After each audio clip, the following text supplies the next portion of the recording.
So, 3 o'r gloch, amser dechrau, time to start. Prynhawn da, croeso nôl am 3. Welcome back to 10 am 3. Helen dwi, a heddiw, today, mae Mair yn helpu fi. My colleague Mair is on hand to answer any questions you may have during the lesson and I helpu fi. Diolch Mair, diolch I ti. Okay, yesterday's quiz was to translate 4 phrase, question. Let's go over them quickly. I'm okay. Dwi'n iawn. We're okay. Dyn ni'n iawn. Are you okay? Wyt ti'n iawn? Are you okay? Dych chi'n iawn. But today, heddiw, gwers 9, lesson 9. And today is dydd Iau. Dydd Iau. Try it. Dydd Iau. So yesterday was dydd Mercher. The day before was dydd Mawrth. But we've now reached dydd Iau. Dydd Mawrth, dydd Mercher, dydd Iau. And dydd Mercher's lesson yesterday was starting to talk about other people. And we concentrated on she is. Mae hi. Mae hi'n iawn.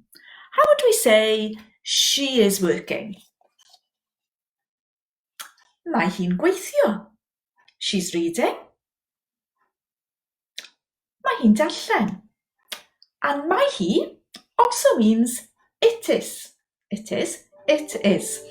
This is my raining card. Can you remember how to say it's raining? Mae hi'n bwrw glaw. It's fine. Mae hi'n braf. A nawr, yn ton yr efail, mae hi'n braf iawn.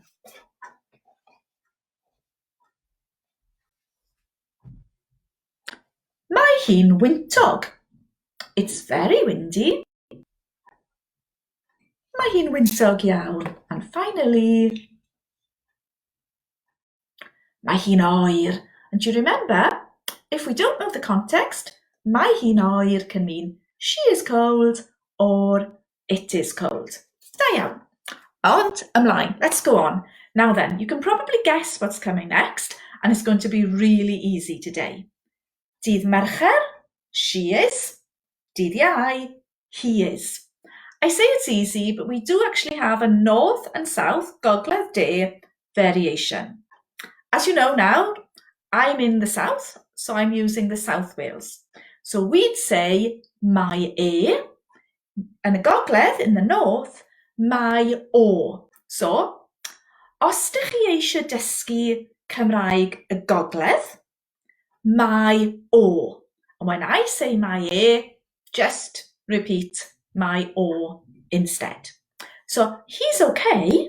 Mae e'n iawn. Mae e'n iawn. Mae e'n iawn. So, how would we say he's working? Mae e'n gweithio. Sorry, squeaky taps. How would we say he's reading? Mae e'n darllen. So that pattern is so easy. We're going to learn today some new vocabulary. So I hope you can see this. The Welsh word for to eat, is bwyta, but quite often pronounced as bitter. Bitter. Don't worry, if you say bwyta, if you say bitter, you'll be understood. So he is eating mae e'n bitter. Mae e'n bitter. Mae e'n bitter. And another new word, cig. Cig is meat. Cig. Mae e'n bitter cig. He eats meat. Mae e'n bitter cig. A chi? Felly, so, how would we say he's eating pizza?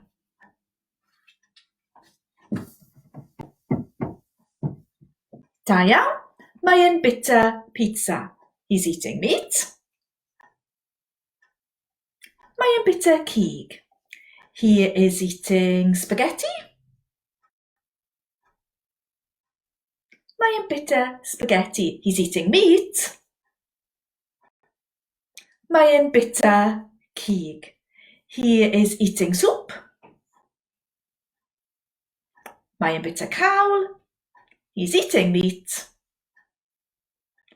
Mae e'n bita cig. And hopefully we'll be saying a lot over the weekend.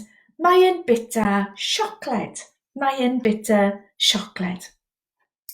Okay, third new word. Yfed. So, if bita is to eat, yfed is to drink. Not to be mixed up with diod, which we've already learned, which is a drink. This is to drink. So, English, same word, different words in Gymraeg. He is drinking. Mae e'n yfed. Remember, the single F in Welsh is the V sound. Mae e'n yfed. And fourth new word, gwin. Gwin. Gwin. He is drinking wine. Mae e'n yfed gwin. He drinks coffee. Mae e'n yfed coffee. He drinks wine.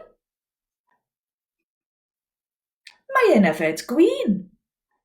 He drinks tea. Mae e'n yfed te. He drinks wine. Mae e'n yfed gwin. And finally, fifth new word for today, chwarae. 6, chwech. Formal you, chi. To play, chwarae. Try it. Chwarae. Eto, chwarae. Eto, chwarae. He is playing. Mae e'n chwarae. Mae e'n chwarae. Mae e'n chwarae rygbi. Mae e'n chwarae pêl-droed. Da iawn. So, the only new pattern is mae e'n. But do you remember, where are you? Ble rwyt ti? Where is he? It's going to be so easy. Ble mae e? Ble mae e? Ask me, where is he? Ble mae e? Where does he shop? Ble mae e'n siopa? Where does he work? Ble mae e'n gweithio? So today, all we've got is mae e and 5 words. Bita, bita cig, yfed, yfed gwin, chwarae. Chwarae dominoes, chwarae game. And I'm sure you can remember the wyt ti isio questions. Do you want? Wyt ti isio questions? Well, isn't chwarae nice with them if you've got children around? Wyt ti isio chwarae? Dych chi eisiau chwarae? Wyt ti eisiau chwarae gêm? Dych chi eisiau chwarae gêm? Nawr te, yfory tomorrow and Monday, because of Easter holidays, we'll have no live lessons. We do have a nice surprise for you, a special treat y Pasg, Easter treat. So remember to join us at 3 o'r gloch tomorrow, even though there won't be a live lesson. I'll be back dydd Mawrth nesa. In the meantime, please take a look at our digital resources online, learnwelsh.cymru, and you can look at uned 1, uned 2, uned 3, even a little bit of uned 4. You should be able to cope with what's there now. But before I leave you, just remember, it's dydd Iau a dydd Iau, 8 o'r gloch, yeah? 8 o'r gloch, dyn ni'n clapio. Dyn ni'n clapio i'r key workers. Diolch yn fawr i chi. Thank them ever so much also. Hwyl!